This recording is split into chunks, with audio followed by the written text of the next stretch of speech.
Welcome. We're going to stand for the Pledge of Allegiance, please. I pledge allegiance to the flag of the United States of America and to the republic for which it stands, one nation, under God, indivisible, with liberty and justice for all. All right, everyone, welcome. Kathy, if you can do a roll call for us, please. You got it. King. Present. Pugh. Present. McDonald.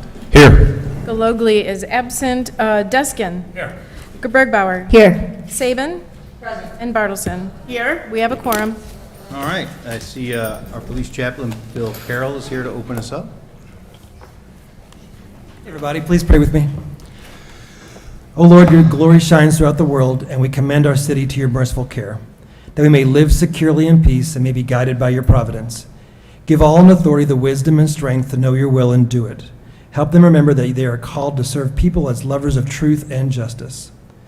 Almighty God, bless those who hold office in the government of this city, that they may do their work in spirit of wisdom, kindness, and justice. Help them to use their authority to serve faithfully and promote peace.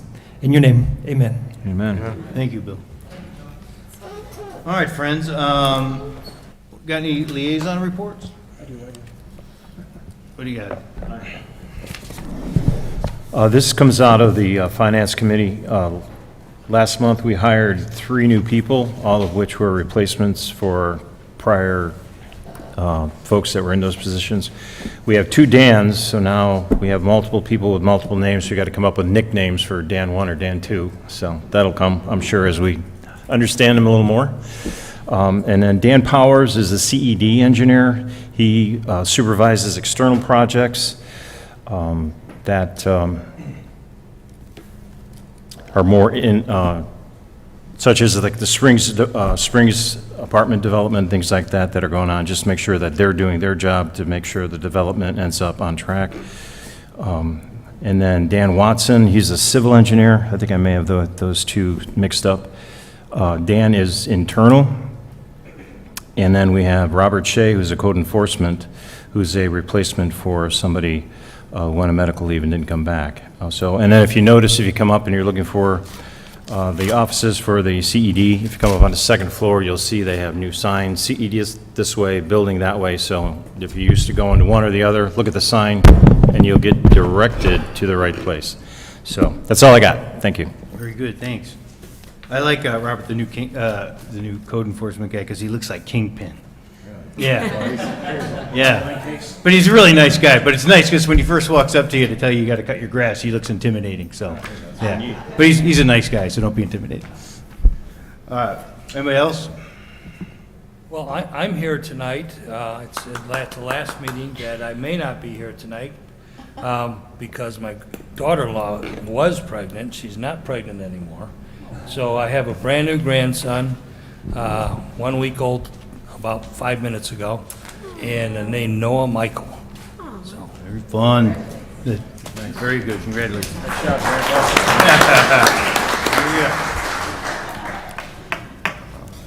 Anybody else got any liaison things coming up? I know we're going to do recognition, but No, slow week at the all good? All right. Oh, by the way, I was going to tell you. Yeah, go ahead, do it. I'm sorry, I just wanted to let everyone know that we are, once again, this year in September, at the end of September, we're going to have our shredding day. So make sure that you get all your paperwork in order that you want shredded and bring it to the parking lot, and we'll shred it for you for free. So that's Saturday, September 28th. Okay, it is, okay, it hasn't been confirmed, I wasn't sure. Okay, yes, September 28th, okay, so. Susie thought it was skateboarding. Shredding, man. Yeah. All right, cool. Yeah, so that's a good thing. All right, Then very good. We do have a request for exec session tonight under 2C11, just FYI. Okay. And then I was going to give you an update on, you remember Zach came in here with that flag? Zachary, so I said, well, let's start a committee.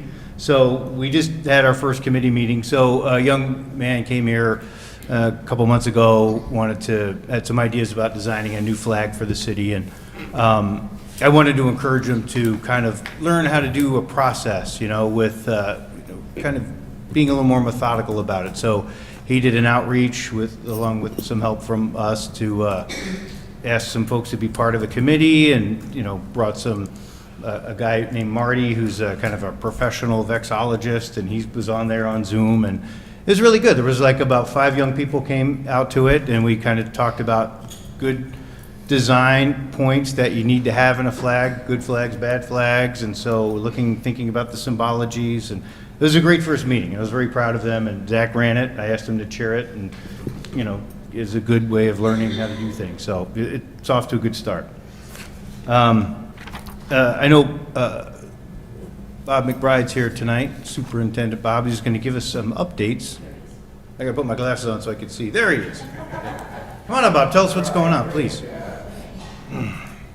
Always good to see the city council. I'm going to try not to call Berglund Construction Hegland Construction with Lisa sitting right here, and good to see all my good colleagues. Lance, Steve, and I were just over at Lockport Central. I'll maybe start with the end and then kind of work you just to remind the council where we've been. Good news, we thought we would wrap up all construction efforts at Central on August 30th. We planned on opening on August 19th, but thought we would have some parts of the building that still were under construction, especially the north side of the building that just runs along 12th Street there. But good news, we believe by Friday afternoon we should have most major construction operations completed. We have upfront cleaning coming in over the weekend to sort of do a whirlwind cleaning, maybe a few cleanups next week, but we'll have teachers in on August 14th to start setting up. We've really moved all of our gear over from Lincoln Way North and staged that. So that is great news. I mean, we're ecstatic. We're very pleased with DLA Architects and Berglund Construction. They've done a fantastic job. So how do we get here, and how do we get ahead of schedule? So just got to take you back in the time machine to November 1st. What happened was about 10 o'clock in the evening, that was a Wednesday, we had a catastrophic failure of a ceiling system. And what that is, just for the community and for all of you, that is the actual construction ceiling, heavy-duty plaster. A 3x3 piece of this plaster would be about 50 pounds that sits above the decorative acoustic tiles. And all of the ceilings in Central are about 15 to 16 feet tall. The main job that does is a fire barrier that prevents the spread of fire in the building. And that came down. Had we had students or teachers in that room, it would have been likely a very different scenario. I think we would have had catastrophic failure. I got a call that morning at about Thursday, November 2nd, at the call that anybody like my colleague, Rich Rand, guys want to get, from our building's people, hey, you better get over here. When we discovered what had come down. We immediately brought in forensic architects. Actually, the city was very helpful. Fire, police, the city inspector came over to kind of assess the situation, evacuate students out of the building. And immediately we had what are called forensic architects on the scene. And 2 days later, I was in a meeting on Saturday morning in the building, and we made a crucial decision. The forensic architects had a good read on what happened. There was no predictability of that ceiling collapsing. Later, they reported out to our board that it was age and the lack of climate control in the building. We don't have kind of modern temperature controls for hot and cold in the building that had caused that system to come down. And they just asked us a question. They said, well, there's about 6 classrooms in this hallway, 1928 section of the building on the north side. Do you want us to focus in on this zone or the entire building? And our board had made the decision early on to be very cautionary, and we made that decision on November 4th that we would do a full-scale investigation of the building, primarily because there was no predictability to the collapse. We had no water damage, we had no cracking, no plaster falling. It just all came down. And we made a call that afternoon to my colleague over in Lincoln Way, and you know that our freshman operations were over at Lincoln Way North High School from November 15th to the end of the school year. 379 individual ceilings were inspected, opened up, looked into. Kind of had a phase between November and December of those inspections. We identified 29 classrooms and 3 hallways. And that might not seem to be a lot when you hear that, but it really is almost half of the building, where we made the decision that if it seemed like it could be compromised, it was going to be removed. And that heavy, thick 1920s plaster came out, an incredibly dirty job. But by about February, the end of February, we were done with all the demolition. We took a pause. You know, sometimes parents have said, gosh, why did this take so long? We took a pause because the building was now exposed in a way that it hadn't been exposed in 100 years. We could see places, look up into spaces that literally human beings haven't looked behind in 100 years. And what we did is we brought those forensic architects back in. We brought in structural engineers, and we made all sorts of decisions on what we would do next in the rebuild phase. It gave us tremendous amount of opportunity to get into walls, to get into ceilings, to look at the roof from the bottom up, to look for water damage. Actually, that building was relatively, for a masonry building, airtight. A lot of good news came out of that investigation, but a lot of work too. That time we added 6 more rooms. We discovered that some of the piping, some of the long runs and hallways that run water were wrapped in hard asbestos. I was explaining to Steve earlier today that lots of people asked, what did you do about all the asbestos in that building? And our answer was, that building was built before loose asbestos was invented. So there's no loose asbestos in that building, but there is hard asbestos in the floor and in some of the pipes. And you probably know, doing city council work, that when you see that, you discover you have to remediate it and you have to remove it. By about May, when all that inspection, all the architectural plans were drawn up, we were able to begin reconstructing all of those ceilings. Berglund Construction, like I said, fabulous, have done an outstanding job. So where are we at now? We did take one kind of tricky dare with our board, and that was in the middle of that project, like so many projects you do on your own home or you do at the city level. We had an opportunity on that north side of the building, all 3 floors. We were looking at the interior brick. And what we noticed is that many of the lintels on that interior brick, imagine like a steel plank that the interior brick sits on. We had replaced all the exterior lintels in 2021, but now we had this opportunity to get at the interior lintels.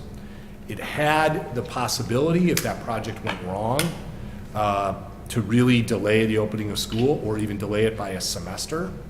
But we just felt we had construction workers, we had the materials, we had the exposure, and just under the premise of do the job right or don't do it all. Lance was over there about 3.5, 4 weeks ago, where we decided to move forward with that. We put scaffolding on either side of the building. We did this thing called shoring, which is taking I-beams, steel I-beams, and shoving them through the building to basically take the pressure off the brick so you could get into the brick. And the good news with that is we didn't anticipate that being done until August 30th.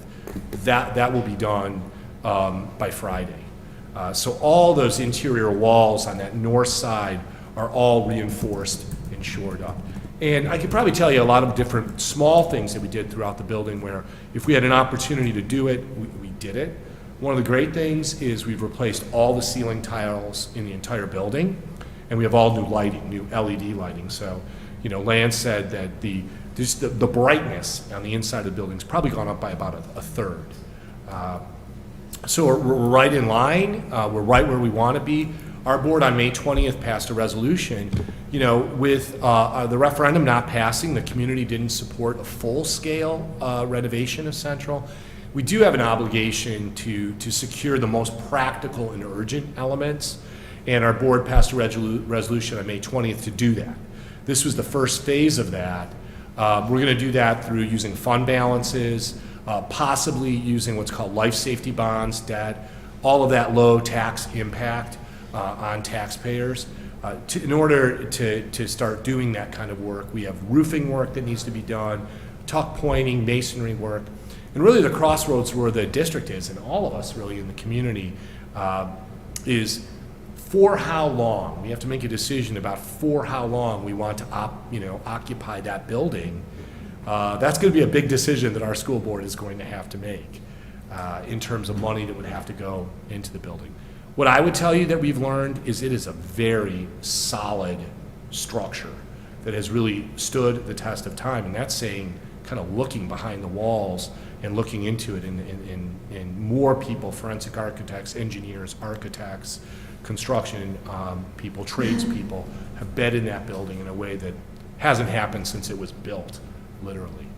I don't know if you just want to share maybe with the council your observations from. We all went over this afternoon and just toured it. If that'd be appropriate, if that's okay. You're looking for what I have to see? Yeah, I thought you yeah. did a great job. I wanted to commend you and the board for, I mean, I know facility maintenance and facility is, all part of the job for you, but this is, kind of above and beyond the normal, I think, facility, maintenance or things that you'd have to go through. And I want to thank you for sticking through it. I mean, really, and embracing the building and embracing its history and embracing its place here in Lockport. You really, it was evident walking through, listening to you talk, just how much it's not just about a building, it's about the place. And we appreciate that very much. And it does. It looks great in there. It's bright now with all the new lighting and all the new ceilings in there. It's great. I know Penelope, she's supposed to start there, and her freshman year, and she's excited about going there now, and it's great. So thank you. Any questions? And as council members, my email is pretty open. Lance has it. If you want a sneak peek, it's fairly, the third floor was the most serious area, so it's the last place to finish. What always amazes me in the school business is it always seems like 2 or 3 days before school opens, the place looks horrible. And then just like that, It's amazing. somehow magical maintenance people, construction people whip it into shape, and it looks like a gem. I would say, and that is the word that so many construction workers, people have seen that building, they almost always describe that building as a gem. Something to think about in terms of our total 65 square mile. I'm always going to argue that we have something that most communities don't have. Most communities do not have a historic, vintage, legacy building and a modern, contemporary building. Almost no one has that. And I always think communities want to make their stars shine by saying, we have something that you can't find anyplace else. And let's enjoy it. So Thank you again, so let Bob, me for all give you your an hard work. update, and again, reach out to me. I I'd be have a happy to walk question. you through it. I have a question, and Brian, this also may include you, is because we have the road construction going on, is it possible on maybe the first couple days, the road construction can be lighter? What's the timing for completion on that? Actually, we are pushing, we should be done with surface around the school. So that, they put in the black dirt today, so topsoil's been placed, sod will be next week along with surface and hopefully striping. So our goal is to be done around St. Denis and the high school in that area. The outer skirts are still beginning done, but we're hoping to have everything done around the school, so we're not gonna inconvenience the school. But I meant 159th, when... Oh, 159th? When they're like so excited to get back to school, and all these kids are gonna be driving there, and I think it's gonna be really stressful for the first couple days until they figure out, hey, we have construction going on. Yeah, it's something that I haven't, because 159th being away from, because it's, the freshman school is, the Madison one is only for freshmen, so there is no driving for those kids. But the high school itself, off of Farrow, it's, yeah, I've never really actually considered that, so. It'll be their christening into Illinois construction season. Well, there's only 2 There's seasons. good news, Christina, in that just the way that our routes, like our bus routes work, is that, and we've become masters of rerouting after our Lincoln Way North experience and having some fun on I-80. But it's funny that the part of 159th that's under construction, it's kind of strange, but almost our buses and a lot of students who drive actually avoid that stretch naturally.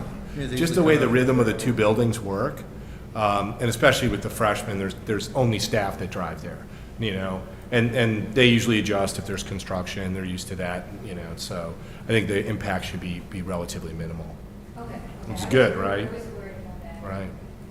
I just have a Oh, yes, question. of course. So, due to the fact that everything was exposed, you know, with the ceiling coming down and so forth, and then the renovation, was the building actually like tested for any of the exposure, you know, to lead-based, you know, lead and radon and all that? Right, good all of stuff? that. So we use an environmental, Yeah. you know, environmental consulting company that tests for everything, you know, Okay. air quality, lead, asbestos, you know, and we do it progressively. We've done it throughout. One of the things we have to be really cautious and careful about, like, I probably have been in the building a little bit too much today without proper equipment, and I'm a little congested. Like, we have to test for the dust level in the building. Right. That in and of itself, just construction dust. So we just have them come in periodically, and we go room by room and then hallway Perfect, as well for okay. almost any kind of airborne toxin you can imagine. Sounds good. And we do that at East Campus. It's sort of a standard procedure in schools. Very good. All right, if nothing else, thanks, Bob. Really Yeah, appreciate thanks. the update. Yeah, thanks for the invitation. Like you said, if anybody wants to come see it personally, I'd be happy to be your tour guide. So, yeah, thanks so much. It's an awesome reminder that we're going to be going through something kind of similar here on a much smaller scale, but our building is starting to we're doing a facility assessment right now as well. So, yeah. Next thing I want to talk about is, and recognize some folks. So most people are familiar with, we have a few cemeteries in town, and then there's the Lockport Cemetery. And the Lockport Cemetery for a long time was struggling with upkeep and maintenance, and anytime that happens, we always get the call. Because it's called Lockport Cemetery, so everybody thinks it's a city-run cemetery, so it's like, this place, it looks terrible, who's out there cutting the grass, who's doing this? And when I call the regular number, nobody answers, and it's because it's not a city-run cemetery, it's a private association. But it's a very historical cemetery. You know, it was originally platted out in the early days for our city, and many very, you know, notable citizens are buried there. But it was a problem trying to get a handle on it. And it was such a problem that I ended up asking some folks if they could step up and try to get on the board and try to get it organized, get the finances squared away, get some systems in place, because it just really had kind of fallen apart over the years, and it was being neglected. And so I asked them to come here today, those board members, so that I could say thank you.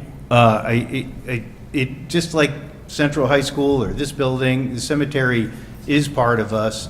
We're the city of historic pride, and so these kinds of things are important to us as a community, and making sure that the cemetery was kept up and maintained and actually had a future, because it was starting to run out of property. And so we had some old well that we had sealed up, and so we, as a council, were willing to give that property to the cemetery so they could expand and be able to fund themselves.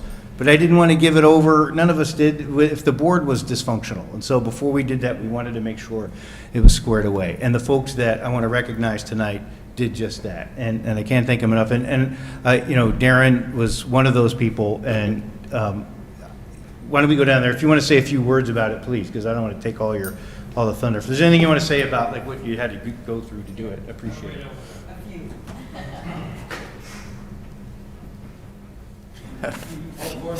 Come on, board members, come on.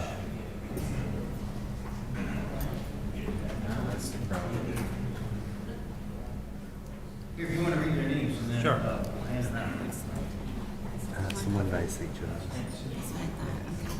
Okay, so we took over 2 years ago, and we literally had absolutely no idea what it entailed. And it took about a year or so to figure out where we could get information. We had no idea how to find out if somebody had died, where they were buried. We had problems with not-for-profit status, tax exempt status. It was an ordeal. So we've concentrated on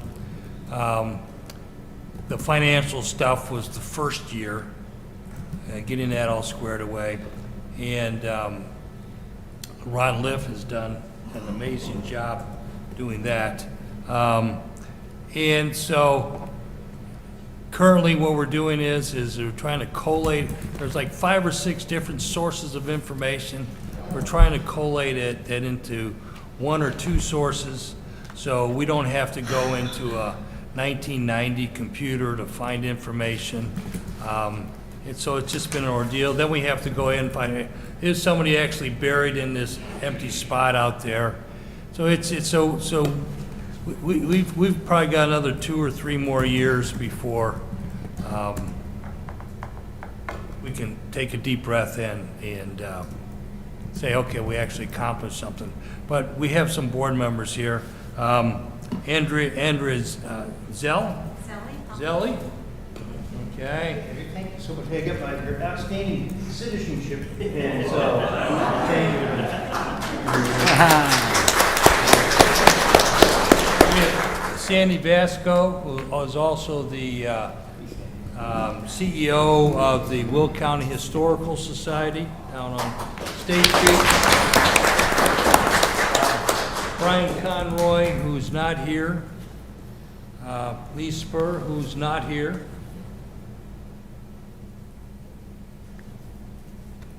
Gina Wysocki.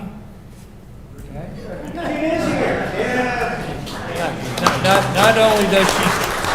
Not only does Gina serve on this board, but 1 or 2 others. Okay, so she's busy. Me? Great job, Darren. You've done it. Brian Smith. Brian is one of the 3 people who take care of the grounds. 2 people that aren't here today, who aren't on the board, but they do a tremendous amount of work on the grounds. Guy who cuts the grass is Gary Ward. Many of you know Gary.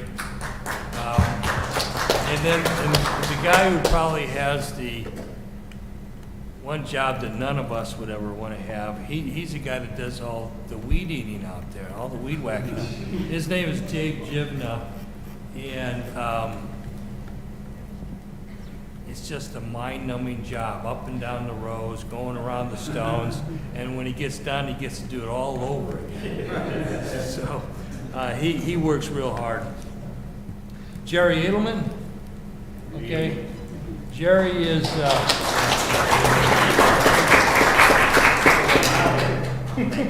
Jerry is our historian. Jerry also just recently retired as Chief Executive Officer and Master of all trades of the Open Lands, correct? And he was the CEO for 35 years. Okay, so Jerry was and his group were responsible for saving the Lockport Prairie, saving the area down north of the Midwin, Medewin, okay. But here in Lockport, the land north of the Shell Tank Farm, there's a wetlands area up there, the Long Run Creek, Long Run Seep. So he was involved in the Heinz Emerald Dragonfly, saving that, and as many other turtles. And that's just something he's done in the last couple of years. But Jerry's a sixth generation. And he's probably related to 75% of the people who are buried in the cemetery. He's like Genghis Khan. He's like Genghis Khan.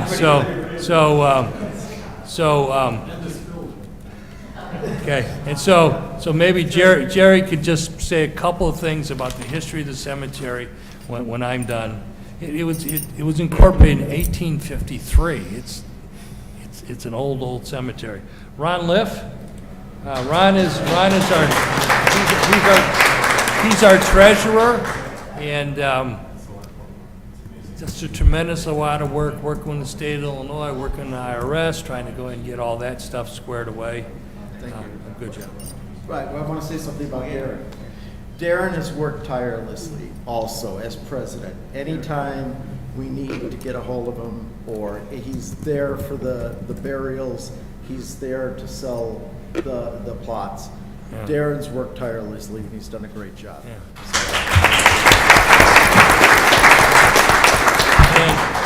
And our final person is Ron Kaniva. Okay.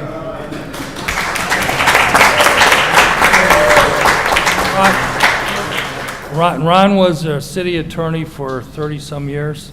Okay, so that's who we go to for legal advice, and his comment is always, "I'm retired, I can't give you advice." Okay. However, if I was going to give advice, it'd probably be this. And then when we need to have some help, he's been able to go ahead and secure some pro bono work from attorneys that we have needed. One of the attorneys is somebody whom I grew up with here in Lockport, somebody by the name of Scott Hoster. Scott has done some pro bono work for us. So it's been a joint effort of 15 or more people. We've got a lot of work to do, a project I'm working on right now. I probably put in about 40 hours. He's got another 10. Second phase of the project is probably another 50, 60 hours.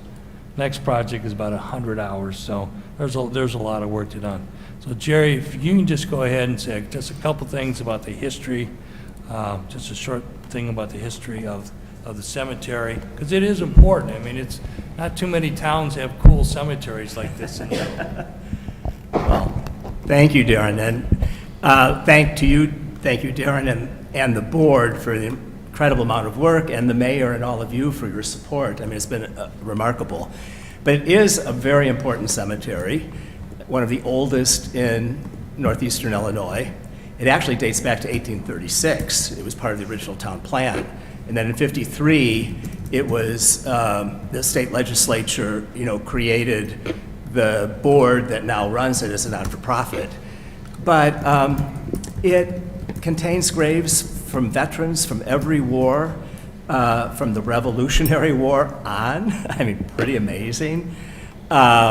Huge number of Civil War veterans are buried there. In fact, last year, the Sons of the Union, I forgot the official title, Sons of Union Veterans, they cleaned and reset most of the stones from the Civil War. Important canal figures like William Gooding, the chief engineer of the canal, Hiram Norton, who had the largest flour mills, on and on. I mean, some of our earliest settlers, but also people like John Lane, who invented the first steel plow. And we just learned recently that the U.S. Mint has coined a silver dollar for John Lane. I mean, this is just extraordinary. People like Ichabod Cotting, who was a major player in the abolitionist movement, had a huge influence on Abraham Lincoln.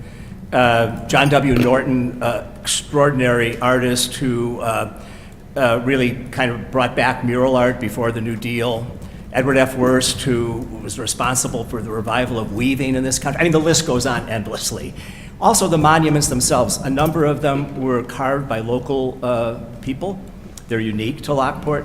So it is a very special place.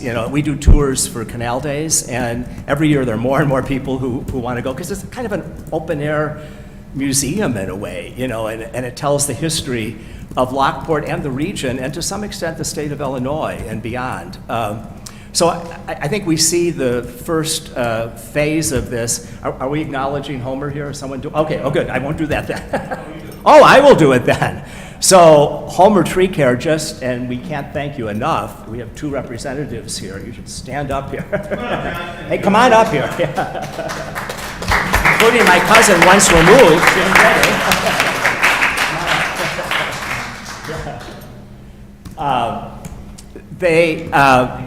It was like a little forest, really. And that's in the 50s when they laid out the cemetery with this new association. They followed the trends at the time where cemeteries were seen more as parks. And when I was a boy, I remember going with my grandparents, great-grandparents, and, it was tree covered, much like Lockport, but Dutch elm, tornadoes, lack of maintenance. But we still have a number of wonderful old trees, but they were in bad shape. They hadn't been cared for in generations, literally. And so Homer Tree Care just completed the work, literally like yesterday or Tuesday. They did a marvelous job. We're hoping that that's the first phase of a major restoration, resetting stones, replanting, obviously getting all the financial things in order. But also we hope to develop a columbarium in the new property that the city gave, so that this can extend the life of the cemetery, for several more generations. So I've gone on too long here. I could go on forever about the history of that cemetery and the importance of it. And it doesn't matter if you have family buried there or not. It's part of our collective history, really. And so my great thanks again to all the people who have contributed to where we're at today. And we need to enlist more, in taking it to the next phase. I think we're going to have some kind of little campaign down the road, to raise funds to do the good things that need to happen. But anyway, thank you so much, and we're lucky. I just want to put a plug in here for Jerry. If you have not been able to take his tour, on our website, lockportcemetery.org, is an hour-and-a-half tour. Oh my God, an hour and a half. Conducted, you can watch it in 15 minute intervals. But you will learn so much. He does an excellent job, and it's available. Anybody who goes to the website can watch Jerry give a history tour of the cemetery. So. Great. Well, We'll give a picture. Yeah. all right.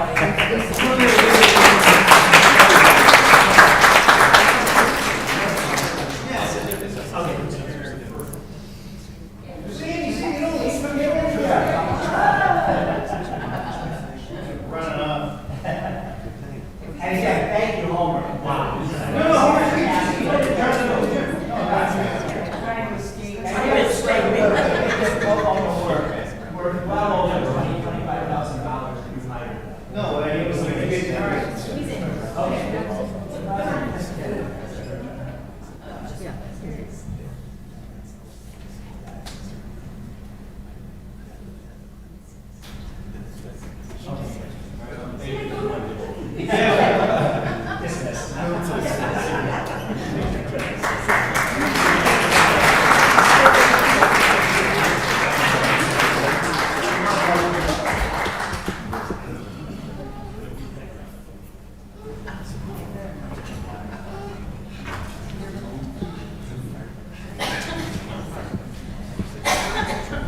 most of the really cool things that happen in town are because of volunteers, and so I appreciate that. And even with this next recognition we're going to do for the beautification stuff, it's really taking care of your property and taking care of your world, and it just reflects on the whole community. So Joanne, please, why don't we go back down?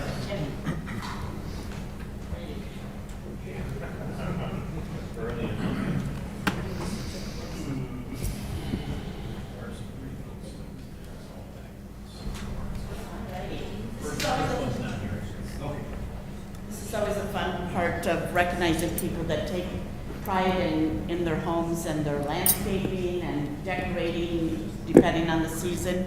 So we really thank you for participating, and we'd love to see more people participate, because we do have a first, second, and third place winners, and this is fun to give away and enjoy, and thank you for what you do, to make all of Lockport look nice and very beautiful. Okay, so the fourth place recognition goes to Van Nuren, residents at 1046 East 8th Street. They weren't able to be here, but we want to say thank you. Their home looks very nice and neat, and very nice curb appeal, as we may say. So thank you for doing that. This is the third place winner. This resident, the Nolans, for every type of season, they always decorate their yard, and it's just, you just gotta smile because there's always something going on in the yard. So the Nolans, let's see, did they?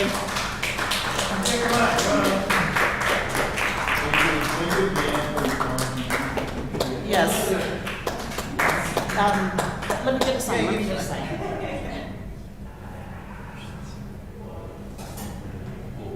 So thank you very much. Here's your sign out in front of your home. Thank you.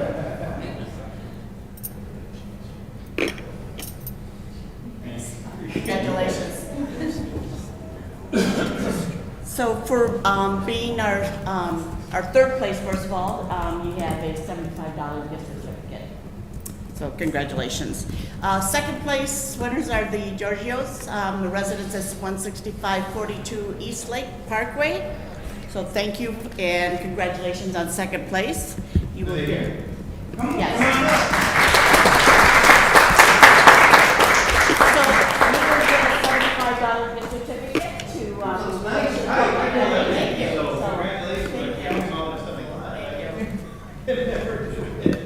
So there you go. we're gonna. Yes. There you go. Thank you. They are very cool meetings. Thank you. Congratulations. Thank you. Okay, so the first place winner are the Bart family. Now, did they ever make it? Yay! All right. So congratulations. Lisa, tight. I love my little dog. So cute, yes. And my Winnie the Pooh mailbox that my Yes. sister made me. Oh, very nice. She said that's what got me the Yeah. certification.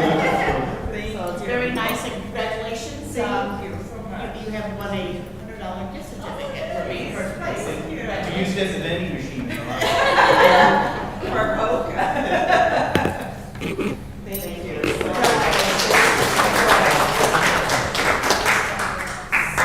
Anyhow, so thank you very much for participating, and we hope that our next one will be for Halloween. My gosh, I can't believe it falls here upon us. Halloween and, of course, fall decorations. So get the word out. Fellow councilmen, please, let your neighbors know, and you can also nominate them with their permission, of course, and that way we can recognize them even if they're not here, if they submit their pictures. But we encourage everyone, your neighbors, please participate. We love having recognition of your homes and things like that, okay? All right. Thank you. And thank you, Joanne, for driving it. Appreciate it.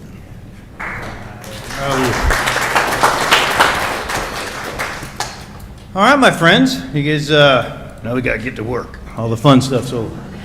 All right, so as we go into the agenda, I'm looking for a motion to have a consent agenda this evening. Motion. Pat, and then Renee, all in favor? Aye. Aye. Okay, so we're looking for approval tonight for our regular city council meeting minutes from July 17th, committee of the whole meeting minutes from July 17th, payroll period ending July 21st, the bills through July 20th. There's the reappointment of Laura Rogers to the Video Gaming Commission, our 6-month review of executive session meeting minutes, and then the declare water department for the truck to be a surplus vehicle. So looking for a motion to approve. Second. All right, Renee and Christina. And can we have a roll call, please? You got it. King. Here. Pugh. Yes. Yes. McDonald. Yes. Galogli is absent. Deskin. Yes. Bergbauer. Yes. Saban. Yes. And Bartleson. Yes. Sorry, I have you out of order. We have a quorum. All right, next. Passes. Motion passes. All right, now we have gonna do a public hearing here for some surplus property, so. So it's declaring surplus property, stormwater detention basin, property in Woodland subdivision. So this is a public hearing held pursuant to Illinois law to declare as a surplus property located at the southeast corner of McGregor Road and Treeline Road, which serves as a stormwater detention basin for the Woodlands HOA.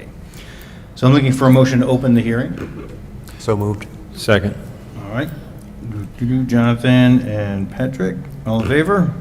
Aye. Aye. Okay.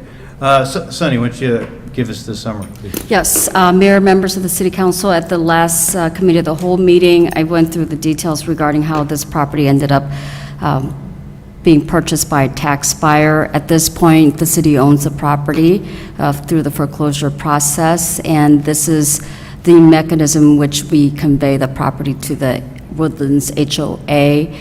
The publication for today's notice was duly done under the compliance of the Illinois Municipal Code, and I don't, unless there's any parties objecting, the ordinance that's before you declares that property a surplus property, is of no use with the city. This is a detention basin that should be maintained by the Woodlands HOA, which they will do that, and the ability to convey this to the Woodlands is in the best interest of the city to do that, and if there are any questions, I would be more than happy to entertain those questions. The mayor does vote because this does require a supermajority vote to approve.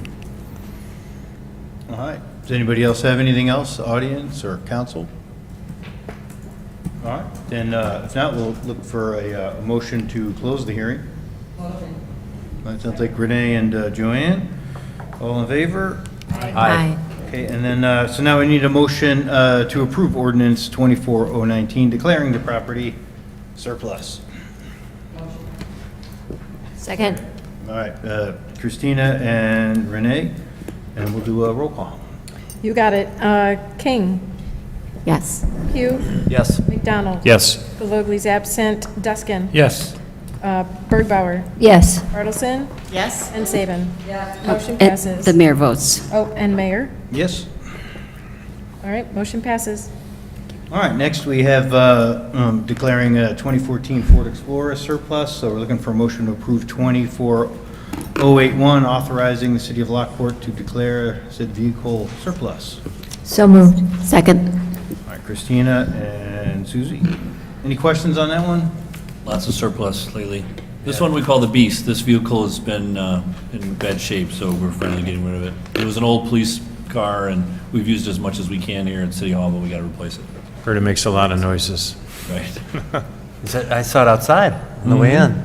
I gave it a hug. Yeah. Did you kick the tires? No.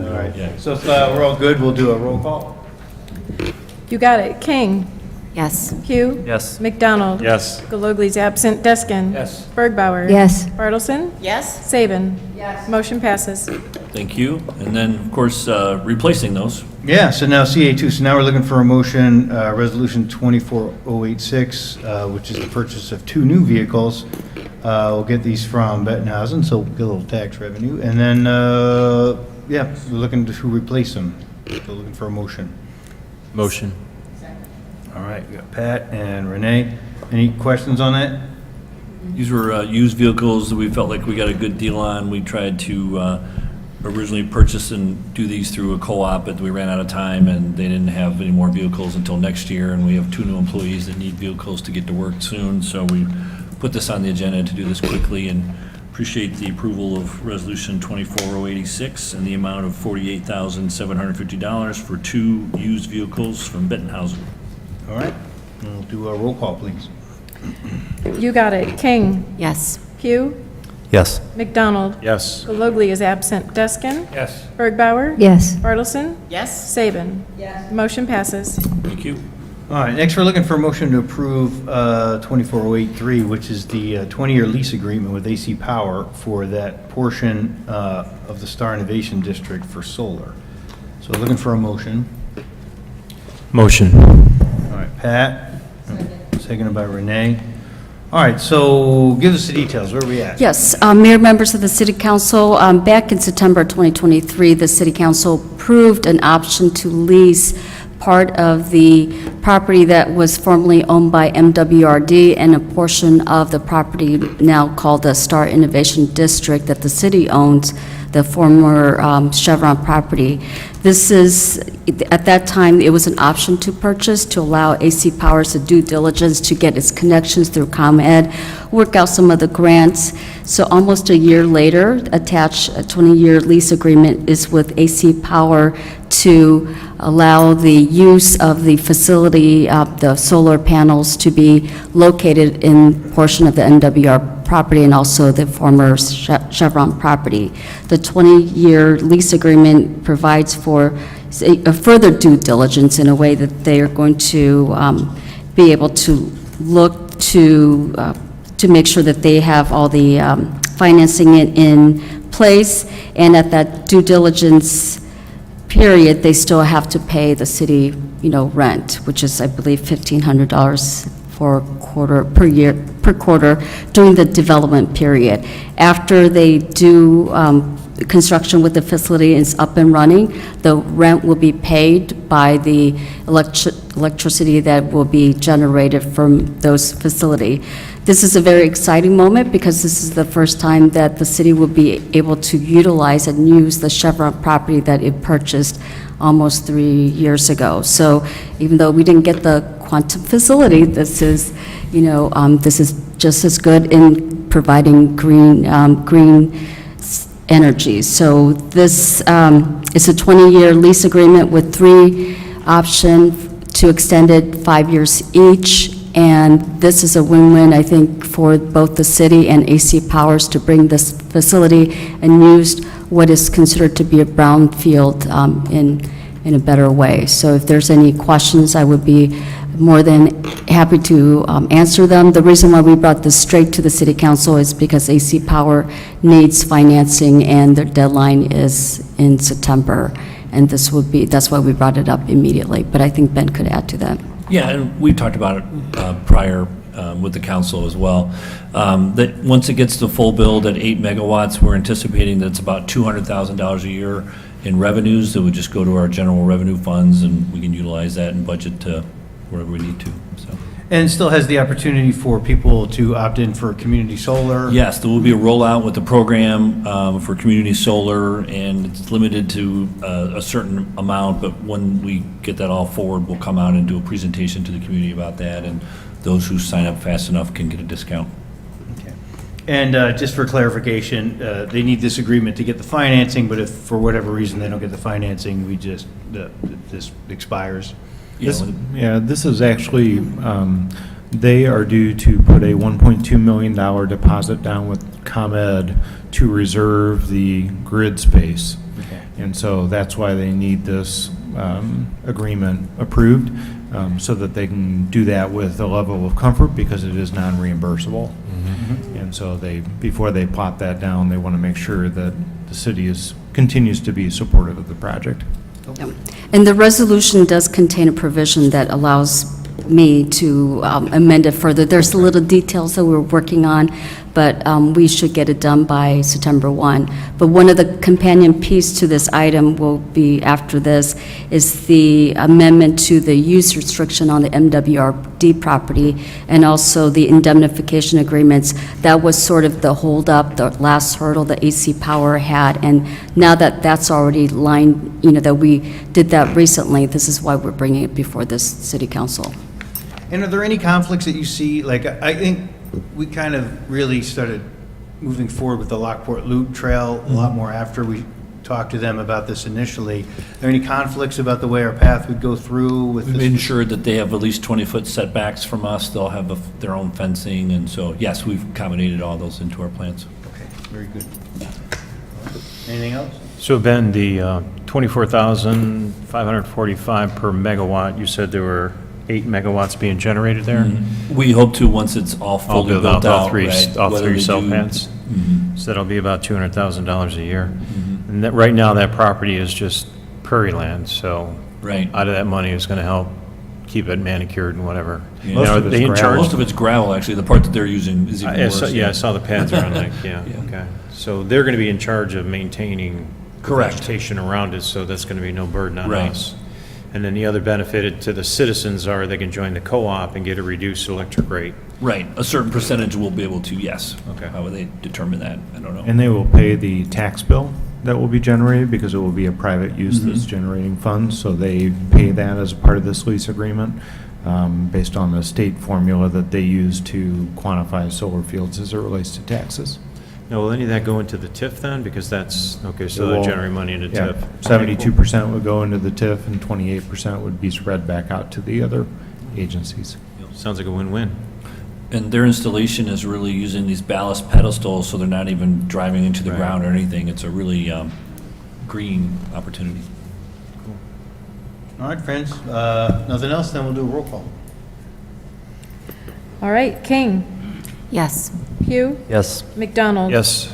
Gallogley's absent, Deskin. Yes. Bergbauer. Yes. Bartleson. Yes? Saban. Yes. Motion passes. All right, and in conjunction with that, we're looking for a motion to approve Resolution 24084, which is, changes the restrictions to the MWD property and indemnification agreements to allow the solar facility. So looking for a motion on that. Motion. Second. All right, Pat and Renee, or Christina, sorry. Any questions on that one? Okay, then we'll do a roll call. What are we indemnifying them from? Yes, so just as I alluded to earlier, one of the barrier to getting the solar facility was that there's a use restriction on the former MWRD property. The use restriction allowed for, and it was contemplated the city would have a wastewater treatment plant at that location. Obviously, we're not going to build a wastewater treatment plant at that location. And then it also said an other related use. The Chevron wanted that changed and make sure that it spells out solar facility, even though the MWRD party has stated that they consider that to be the other use. The reason why this Chevron has sort of a say in the use restriction spelling out solar facility is because there are two indemnification agreements that apply to that property. One, Chevron has indemnified MWRD for any environmental liabilities or damage or claims made because of the former shut down refinery or anything related to that refinery. And then the second indemnification agreement was that Chevron indemnified the city as a new purchaser for any liability, environmental liability. So Chevron wanted to make sure that they are carved out of the solar facility-related damages, because, hey, if you're going to allow the solar facility, you take on the liability, city. And we have agreed to do that, and that's what our insurance is for. We have put in the agreement with AC Powers that they indemnify the city and also have additional liability for environmental liability. We also have the pollution legal liability on that property from, I mean, and this is like a little bit too detailed, but we're basically covering Chevron's place and taking their, taking their place for any liability related to solar facility. And as Ben indicated, because they're not boring into the ground, that risk is very low. So that's what the indemnification agreement amendment would do, is to have the city take that place in solar facility use and also spell out in the quick claim use restriction that solar farm facility is allowed.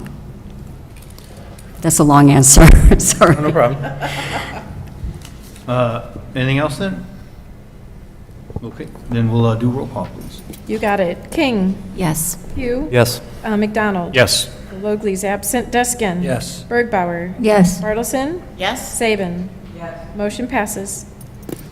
All right, next we've got Resolution 24076. It's with Baxter and Woodman for well 15 installation design build, not to exceed $374,500.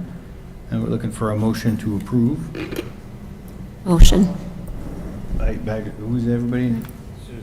Susie and Renee? Okay. Any questions, thoughts, concerns? I know we talked about this a lot last time. All right, then we'll do a roll call. You got it. King, Yes. Pugh. Yes. McDonald. Yes. Gallogley's absent, Deskin. Yes. Bergbauer. Yes. Bartleson. Yes? Saban. Yes. Motion passes. All right, and lastly, we're looking for a motion to approve 24078, which is the concept plan for Silo Bend West, 385-unit residential. So we're looking for a motion on that. I'll make- Motion. Darren Darren, and I'll second it. Okay, Jonathan? Jonathan and Pat, how's that? Jonathan and Pat? Yes. Is that what I heard? I thought it was Darren, It's okay. Oh, sorry. Doesn't matter. Darren? Darren and Pat. Jonathan? Darren and Pat. Okay. Darren and Pat, I guess so. Good team. All Tag team. right. All right. Any updates or any questions on this? Okay. I know it's important that we're going to do the traffic study and make sure that, I think part of this is making sure that if we're going to do this, we have an access road that's built. And that was kind of the plus for doing it. So, I just have one question for the developer. I drove out there the other day. One of the concerns that they had was on the east side, basically along the fence line, there's a lot of trees along that old fence line. So the question I had is, are any of those trees going to remain? Are they all going to be removed? Are they all of them going to remain, or Which fence line? On the east property line up on the by east property line? by the townhomes that The are. townhomes, yeah. Yeah, I mean, we require that they do a tree survey, first and foremost, and then it'll be based on whatever the grading is required to make the transition between the recently constructed Charlestown townhomes and whatever would be the new one. Our intent is always to try and retain as many trees as we can. Typically along fence lines, there are a lot of garbage trees that don't last a long time, not quite as long as the ones in the cemetery. But we try and retain at least the heritage trees that are identified, and we have that in our development code that outlines which ones are heritage trees based on their species that are out there. And that wouldn't have been done with the first phase of Silo Bend because those trees are off the like we don't extend off the property 5 feet, 10 feet, No. whatever, when they do a survey. They would have surveyed any that are on But the, not the existing adjacent. Silo Bend parcel, but they wouldn't have surveyed any that are off. All right. Lance, I was looking at the layout of the property, and one of the concerns I had last meeting was the north-south road that goes through the center. I noticed there's a number of pipelines that are to the west of that road. If that becomes like other cities where those two-lane roads end up becoming, larger for traffic, is that going to have the pipeline underneath and impede the growth of that? To whereas now you need a little more easement on the east side of that? How do you deal with that? We've got 110-foot wide right-of-way, I think is what we're planning for. It includes all the easements that are required for both pipelines, and there is room to the east to be able to expand that if it would ever need to be expanded.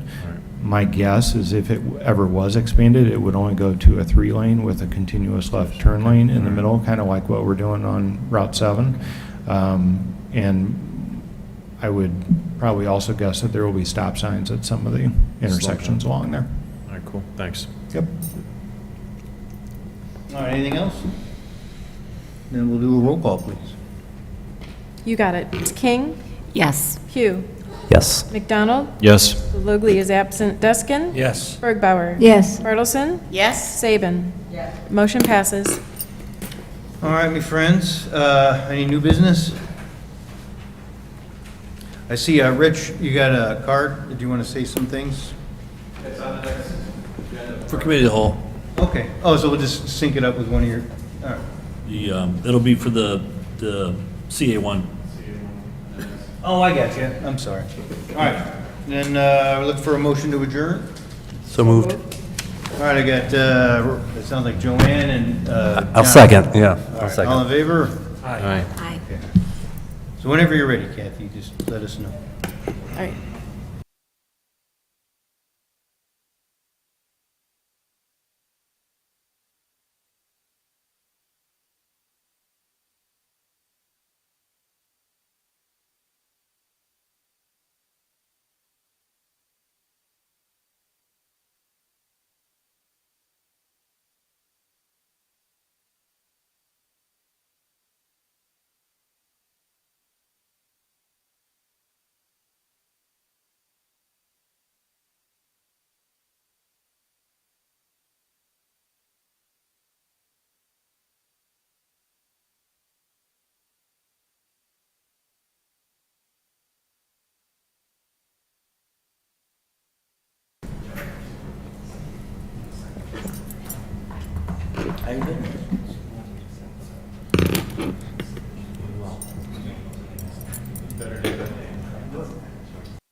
All right, roll call. King.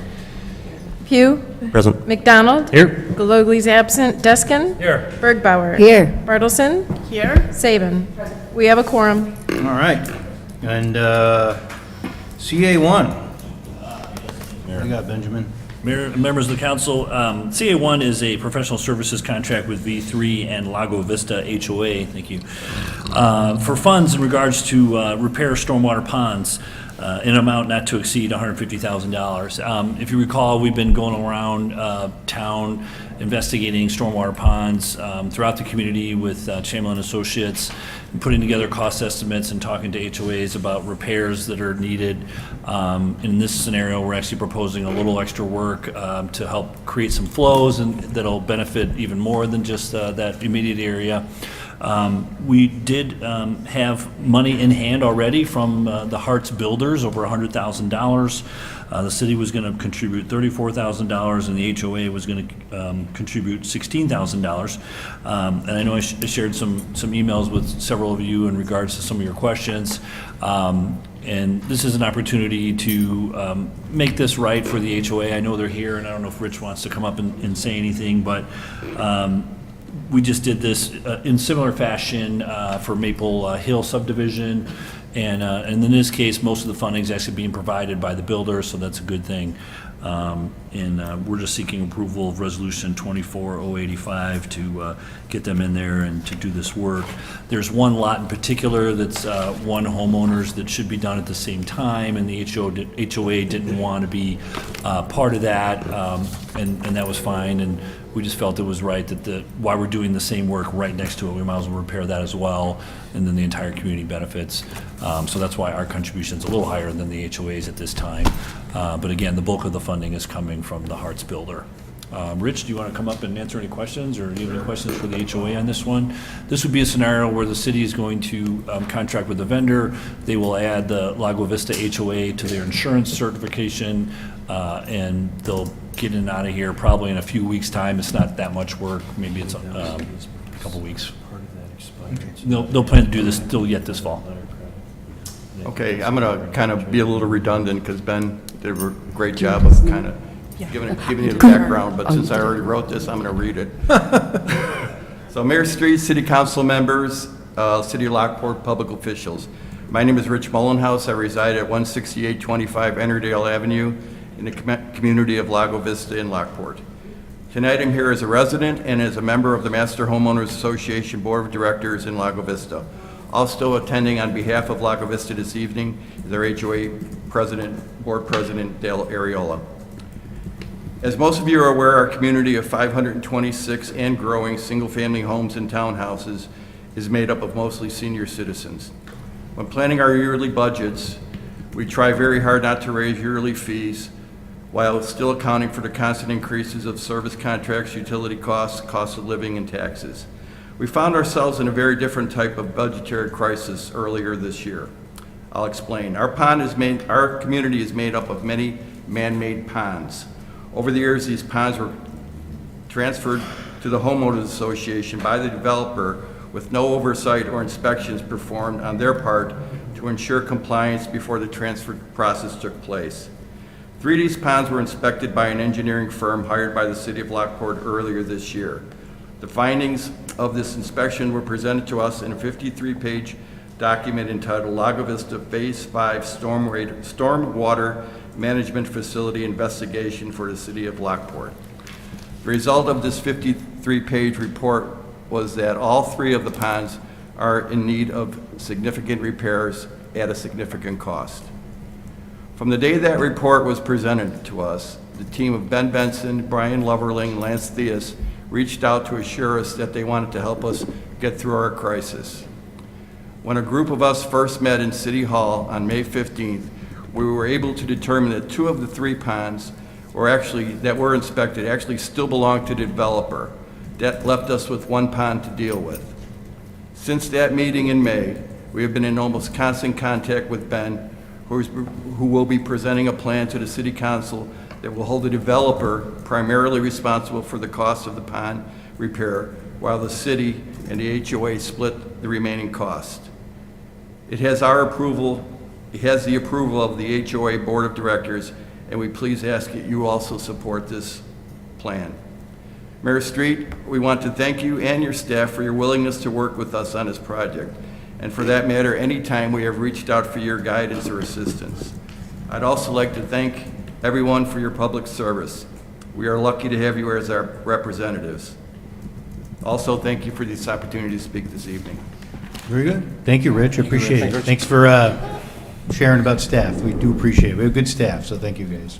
Well done. All right, friends, any other thoughts? You guys just good with consent then? All right, Okay. consent it is. Thank you. What else you got there, Benjamin?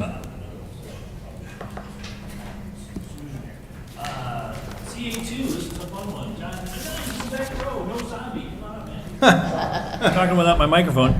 This is a proposal for a 4-year license agreement with Legacy Events LLC, which is the operators of the Haunted House, who's been doing fantastic with their events and things at the Haunted House. They'd like to use our parking lot again. We had a 1 or a 2-year agreement prior. We proposed a 4-year license agreement extension at this point because we're trying to sync with their overall master agreement that they have with the DNR. So we want to make sure that all of our agreements, I don't want to give a license for something beyond something that they don't have permission to yet. So that's why we chose 4. And in this scenario, they're going to be utilizing the parking lot at the Chevron site again. I've got an overall aerial here, Exhibit B. The nice part with the road is that they'll be able to stay on asphalt. We've had some issues in the past with the buses doing turnarounds and doing some damages. This plan shows that the buses can come in off of State to Second and turn around and go back out again all on asphalt, so that'll be a nice improvement this year. They've always done a great job helping clean up at the end of each day, the following day before the new bus goes again. The difference here is we're proposing a $1 per ticket fee that John's firm will collect to pay the city for in lieu of rent, because we really just want to make sure that we protect the investment that we made there and the road and the grindings. And so those funds will be put into a reserve account to be utilized to fix up, to make sure if there's any damages, we get it fixed before O Canal Days the following year.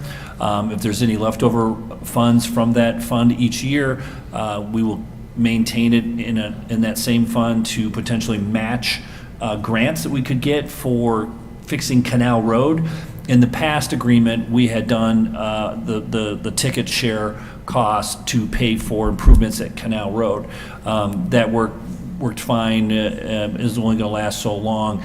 And in our investigations and talks with the DNR, it's technically a DNR interior park road is what they categorize it at. So we're like, well, why are we paying to fix that road? So our plan for now is to negotiate with the DNR during this 4-year period to try to get them or the DCO to put some money in to fix that road properly. We could use some of these revenues if we have extra to use as match. We may add some. We may even ask John for some. We may ask somebody else for some. But at the end of the day, that to fix Canal Road is going to be over like $700,000. So it's not something that we wanted to take on and try to pay back on our own. We want to make sure we talk to the state and try to get some funds from them. And actually, the mayor and I will be meeting with the DNR executive director, I think, in September, so asking just that. So again, these aerials just show their plan to use this. Brian and I and Joe Cronin met with them on site. Seems to be a fluid process that they can use. The only concerns we have is the grindings that we put in turned out really nice, and so we wanted to collect those revenues from the ticket prices to kind of to use to protect and make any fixes that we need to each year, and then if we don't have them, we'll have the leftovers for match funds. So John, I don't know if you want to add anything else or if I missed anything. No, first I want to apologize to Ben for not bringing zombies with me. Right, come on, He's disappointed every time I don't travel 24 hours a day with zombies. I apologize for that, Ben. And mainly I just want to say thank you everyone for your time today.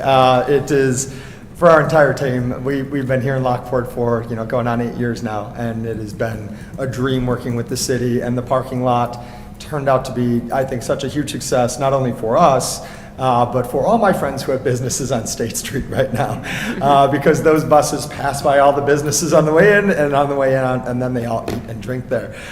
So yes, we're very excited to continue working with the parking lot. There have been a lot of changes, and with those changes, we changed. We saw where a lot of money was spent, so we redesigned where we're moving buses, where we're staging people to protect that. So that yes, we're not racking up any annual costs. We have racked up costs before with tire ruts from buses and paid those to make sure everything was smooth by the time the citizens used it for canal days. We hope to continue doing that, and also because the community helps us out with the parking lot, we also have a program in-house where we make postcards that we hand out to every single customer that comes, telling them to go spend your money downtown Lockport. And I know our friends at Embers and Stagecoach and everywhere else is usually quite happy with us in October time. So we're hoping to keep that same relationship Tell them about going. your study with the state, and it was like a $2.5 million impact during the month. Yeah, based on state numbers, Hell's Gate Haunted House has a $2.6 million financial impact on Lockport per October. So that's our 6-week impact. So we intend to keep impacting Lockport by bringing in millions of dollars of money from tourists coming in to see our show, and hopefully we keep growing with the city as the city is growing. Very good. Thanks, Johnny. Thank you. How many people do you expect this year? We expect to do somewhere in the 50-something thousand customers. Nice. Depending on, at least that's what we're spending our money for advertising, what we're designing the operation for. That is, if the weather cooperates and the Cubs don't go to the World Series. 151, 150 to 1 odds right now. They're saying there's a chance. Any other questions? I do. That drawing right there shows the parking area, and then parking area, and then an exit out onto, is that Canal or Commerce, or? Yeah, it's Canal. Canal? The one concern I have is the folks on the west side there. Yes. Their comments were, is when the Haunted Fest occurs, they get a lot of traffic going through their subdivision. And the main street that parallels the canal is one way until you get to the Chevron property, and it's 2 ways. So if you're going southbound on that road, you have to make a right-hand turn and a left-hand turn, and now you're driving through a neighborhood. What I recommend here is all traffic coming into this, when people are leaving, they're not allowed to go onto the Canal Street. They go out 2nd Street, State Street, And that would keep all that traffic out of that subdivision, because that's one of the biggest concerns that they have. Yes, I know, especially 2 years ago when we had the state of Illinois doing construction on State Street, it did cause a lot of cars starting to use that because they didn't want to go back up to that construction area. I know last year we put a lot of effort with our security and traffic guidance down there so that all signages bring you all back to 2nd Street. So everyone's coming in off of 2nd Street and leaving off of 2nd Street. That right now is the design to get everyone there. We don't pull straight back to 2nd Street because that is where the buses are coming in, so that we don't have that danger of the cars and the buses going straight at each other. We're directing them on the canal, left on Canal, and then back onto 2nd Street. Okay. And that is, we invested a lot in signage last year as well. And the one thing we learned 2 years ago is the signage that was this high was not high enough. Yeah. So we built rigs and brought all the signs up 14 feet so that you could see them throughout the entire parking lot now, how you're supposed to leave. Okay, yeah, the people on the west side will be happy to hear that. Thank you. No problem, thank you. All right, friends, anything else? We all good with consent? Okay, consent it is. Thanks again, John. Thanks, John. Good to see you. All right, PW1.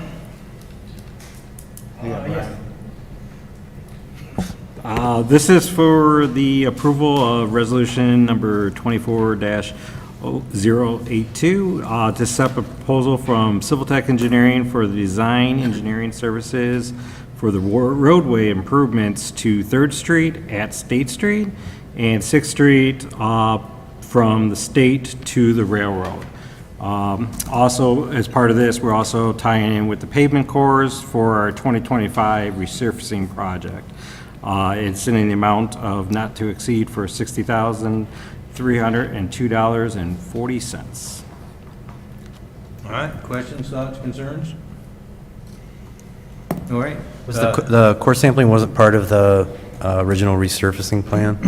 It's for next year's. For next year's, okay. Yeah, for next year's. So we're just getting a head start on it. All right, is everybody good with consent on that? All right. Then, if there's nothing else, we can, we have to. Yeah, to adjourn the- For city. Yes, so What's the magic way of doing this? It's so we don't have to two come back? options. You could motion to adjourn the meeting to go into executive session, so you don't have to come back and adjourn the meeting. Yeah. Or you could just do a motion to go into executive session, and then you have to come back and adjourn the We'll bring meeting. to the first one. Okay, the first one, okay. Yeah. It would be a motion to adjourn the meeting to go into executive session under 2C11, which is litigation when an action is pending or affecting the particular public body, or or the action is probable or imminent, in which the basis has to be found in the record in closed session meeting minutes. So that would be the motion. All right. All right, So moved. Dave? Second. Seconded by Joanne. All in favor? Aye. I got